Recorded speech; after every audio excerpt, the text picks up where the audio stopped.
Président de la Fédération des médecins de France. Bonsoir monsieur. Bonsoir.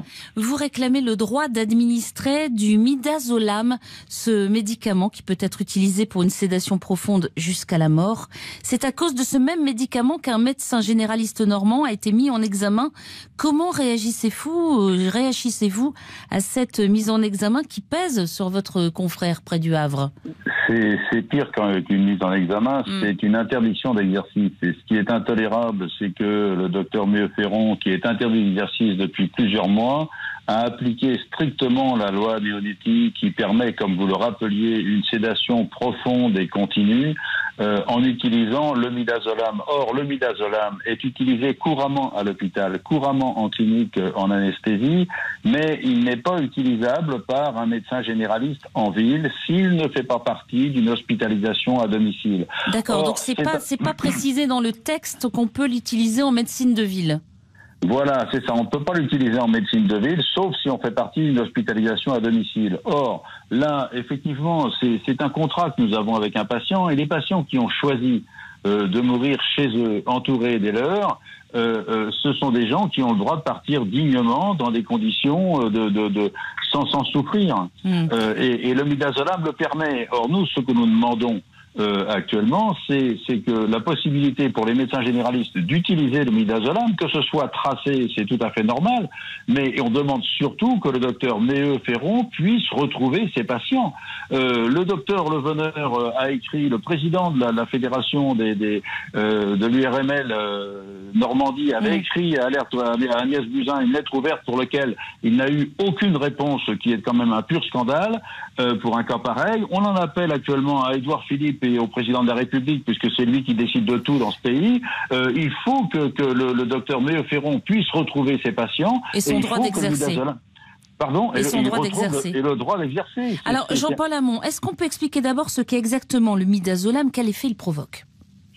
C'est un hypnotique puissant. Il est utilisé couramment pour quand on fait des coloscopies ou des fibroscopies gastriques.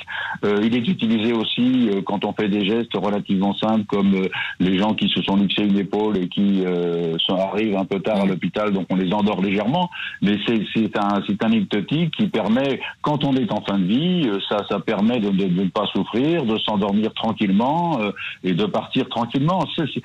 Si on l'administre à quelqu'un qui est en bonne santé, on ne le tue pas. Il ne s'agit pas d'euthanasie. Voilà, ce n'est pas pratiquer l'euthanasie qu'utiliser ce médicament, c'est du soin.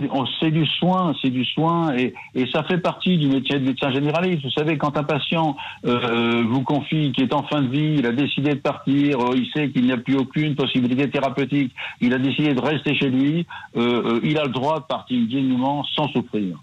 Et quand même, cette affaire va assez loin, puisqu'on a exhumé des corps des patients de ce docteur pour repérer des traces de midazolam. On est quand même allé assez loin dans cette histoire. Là, on pourrait un peu...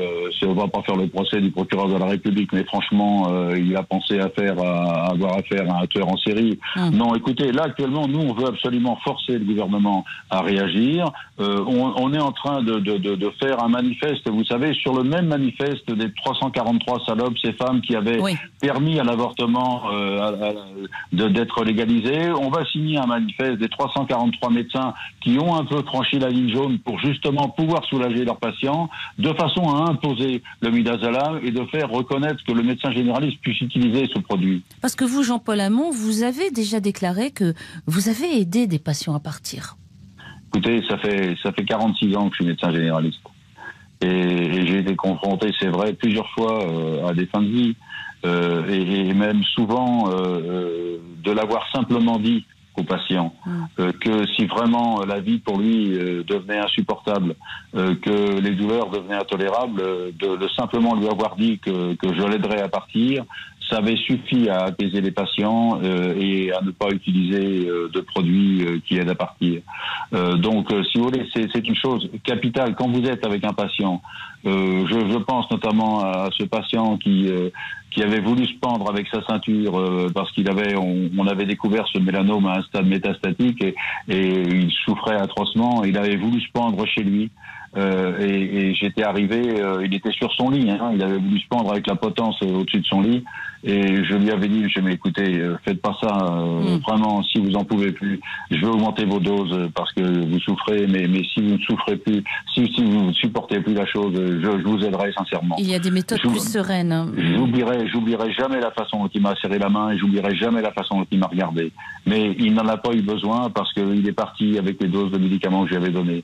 Mais bien souvent, on a été confronté à ça et franchement, le sort qui est réservé au docteur Méo-Ferron est purement scandaleux. Alors, pourquoi cette différence entre la médecine de ville et la médecine hospitalière? Donc c'est là que le bas blesse. Écoutez, il y a des produits. Vous savez, actuellement, on est en train de réduire les possibilités d'action du médecin généraliste. Vous savez, tout le monde a entendu parler du Rivotril. C'est un médicament qui était utilisé dans les acouphènes. Vous savez, c'est le bourdonnement insupportable d'oreilles, etc. On avait le droit d'en prescrire du Rivotril. On savait que c'était un médicament qui pouvait entraîner une dépendance, etc. On savait l'utiliser. Maintenant, les médecins généralistes ne peuvent plus l'utiliser. Il faut que ce soit prescrit par un neurologue ou par un médecin hospitalier. Avant, on avait le droit d'utiliser des aérosols pour soulager les gens qui sont en insuffisance respiratoire. On n'a plus le droit de prescrire des aérosols. Donc, si vous voulez, on est en train de réduire le champ d'action du médecin généraliste.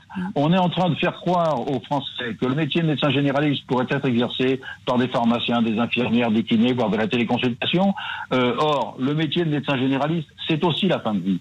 Et je peux vous dire que le métier de médecin généraliste, quand vous confiez la vie, quand vous remettez votre vie entre les mains d'un médecin généraliste, vous lui faites confiance. C'est un contrat. Et ce contrat, il va jusqu'au bout.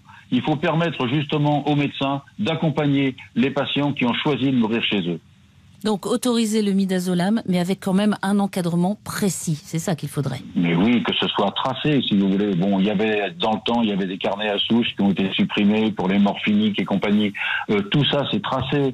Il y a des ordonnances qui sont des ordonnances sécurisées. Vous savez, on n'utilise pas le midazolam pour soulager un corps au pied. On sait très bien dans quelles conditions on doit l'utiliser. C'est protocolisé. On se demande pourquoi ça n'est pas permis en ville. Merci beaucoup Jean-Paul Hamon d'avoir été l'invité de RTL Soir.